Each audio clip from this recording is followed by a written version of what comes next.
The U.S. government claims violence in Iraq has dropped to levels not seen consistently for almost 3 years.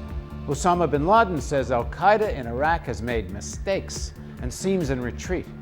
U.S. Army General David Petraeus says the surge is working and the strategy against al-Qaeda is successful, and the American media is echoing his optimism. We have already told you about the astounding drop in violence in Iraq. Homicide bombings, roadside bombings, and other attacks are dropping significantly, according to the military, all of it being credited to the troop surge. 28 combat dead in November. Compare that to 120 killed last May.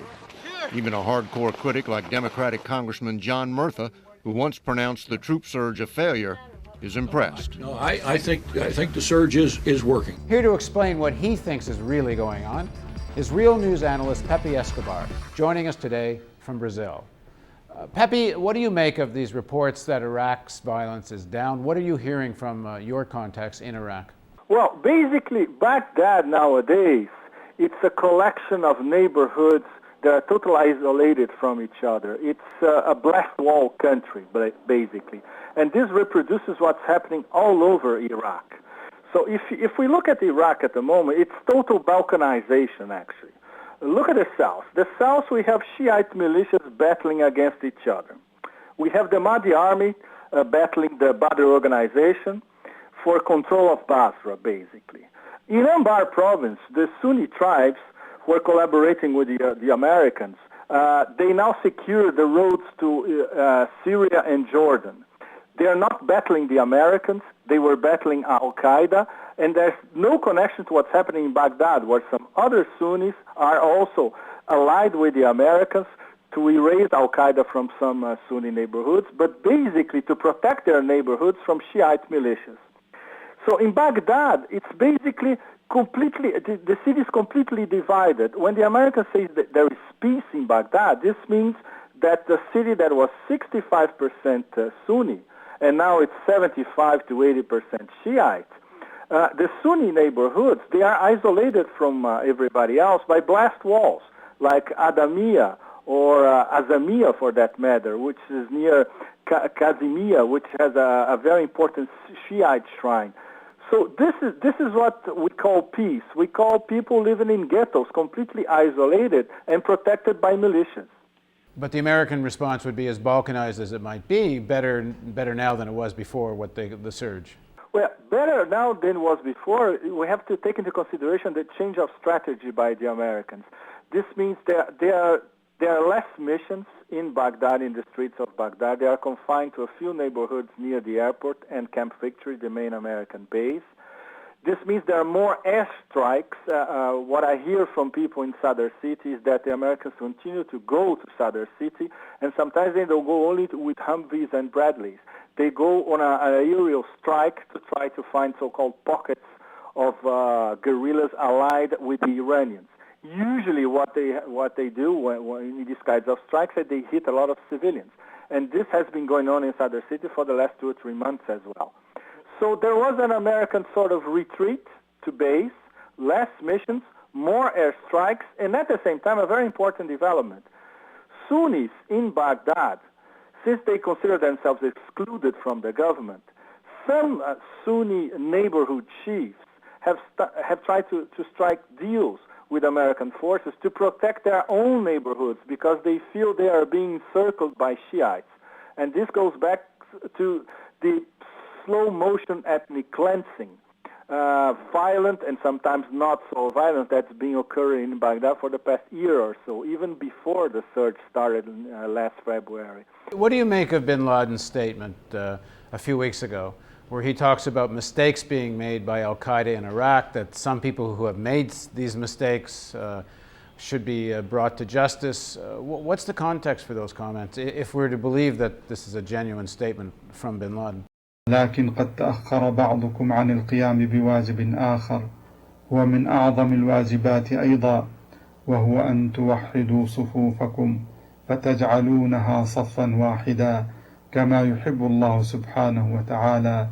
Well, according to Islamic websites, this was a real Osama bin Laden communique. If you reason like bin Laden, he's absolutely correct, because Al-Qaeda in the land of the two rivers which is the Al-Qaeda branch that was started by Zarqawi, actually, and it has been developed for the past year or so.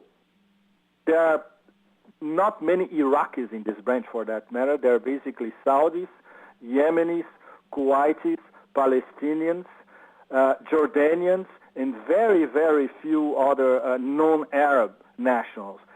This Al-Qaeda in the land of the two rivers, their strategy, especially in Anbar province, was of confrontation, and it was we could draw a parallel with Afghanistan. Talibanization was too hardcore, and they antagonized the local tribal chiefs. That's why these tribal chiefs resorted to doing deals with the Americans to basically drive Al-Qaeda out of Anbar province.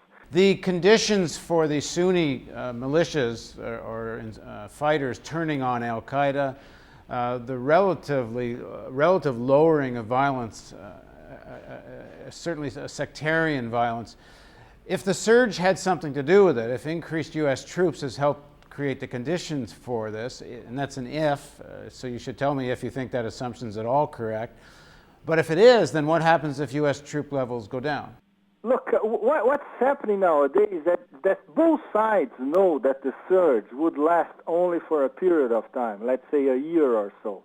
Both sides were reorganizing themselves, are still reorganizing themselves.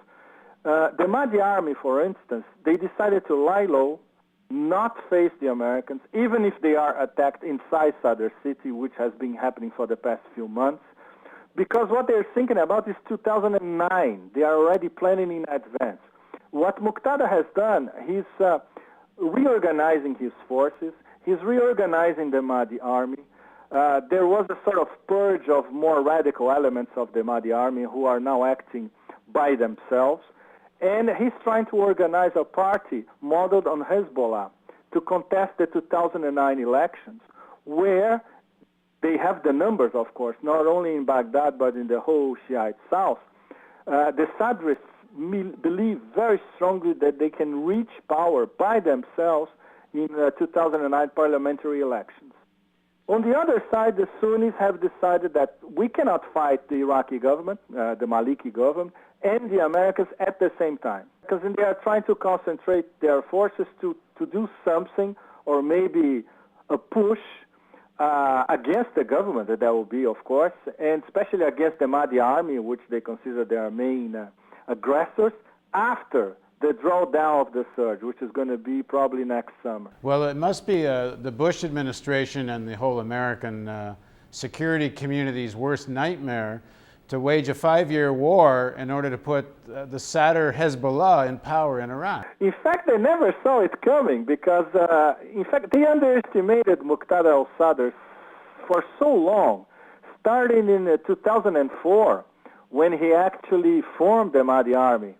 And Muqtada has developed himself as an excellent politician. And he went to Saudi Arabia, he's been to Syria, he's been talking to Sunni leaders, tribal leaders, and inside Iraq, he's the voice of the streets. You simply cannot imagine. It's a true indigenous nationalist movement. It has, of course, Islamic overtones, but not sectarian in a Al-Qaeda, Wahhabi, Saudi Arabia sense.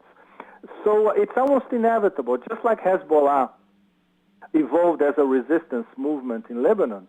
The Sadrists are evolving now as a resistance movement in Iraq. And this, if we analyze the history of U.S. foreign policy in these past 50 years, is America's worst nightmare. It's not communism, it's not terrorism. The real bogeyman for American foreign policy with some imperialistic overtones is a true indigenous nationalist movement.